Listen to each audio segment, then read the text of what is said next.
হ্যাঁ ভাই, এটা কিভাবে করলে? কি রে, তোর স্কুল শেষ? আরে স্কুল বাদ, বাবল কিভাবে ফোলালে ওইটা বলো। কেন, তুই বাবল ফোলানো শিখবি?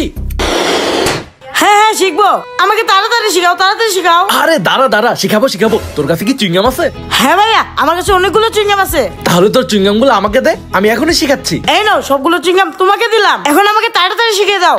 ছোট, তোকে শিখানোর জন্য আমি সবগুলো চুইংগাম খেয়ে ফেলবো। হ্যাঁ, শিখাচ্ছি। হ্যাঁ, আমি এক্ষুনি শিখে ফেলবো। আগে একটুখানি চিবিয়ে নেই, তারপর ফেলে দিয়ে নতুন চুইংগাম খাবো। প্রথমে একটা তো পড়েই গেল। আরে দাঁড়া, আমার কাছে তো আরো অনেকগুলো চুইংগাম আছে, এটা চেষ্টা করি।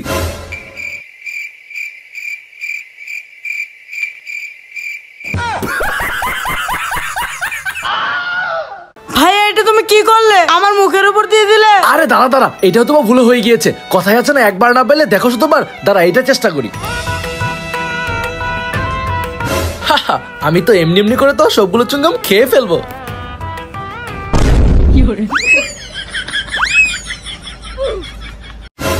আরে টেনশন করিস না, আমি এক্ষুনি শিখাচ্ছি।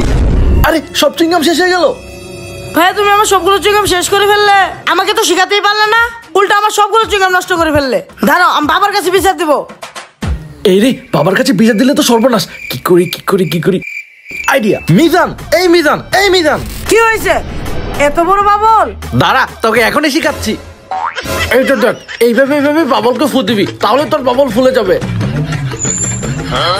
হ্যাঁ ভাই, আমি শিখে গিয়েছি। আমি এখন চুইংগাম কিনে চেষ্টা করি। যাক, বেলুনের আইডিয়াটা অনেক ভালো ছিল, গাধাটা বুঝতেই পারলো না।